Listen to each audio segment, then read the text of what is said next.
234 தொகுதியிலும் விஜயினுடைய தாவேகா தோல்வி அடைகிறது. கூட்டம் சேர்த்துட்டா அது ஓட்டா மாறாது. 234 இல்ல 10 கூட முடியாது தனியா நின்னா. உங்களுடைய அடுத்த படத்திற்காக காத்துக்கிட்டு இருக்கிறீங்க விஜய். அரசியல் அப்படியே முதல்ல சினிமாக்கார வந்தா ஜெயிச்சான் அப்படிங்கிற வரலாறு கடைசியா எம்ஜிஆருக்கு மட்டும் தான் இருக்கும். நீங்க எழுதி வச்சுக்கோ. ரயில்வே நிறுவனம் என்ன சொல்லுது, அவர் தான் முதலமைச்சர். இப்ப இது எவ்வளவு பெரிய காமெடின்னு மக்களுக்கு தெரிஞ்சிச்சு.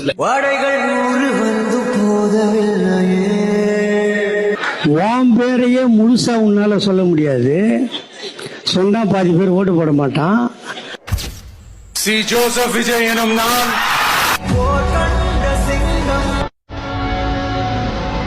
தமிழ்நாட்டு அரசின் முதலமைச்சராக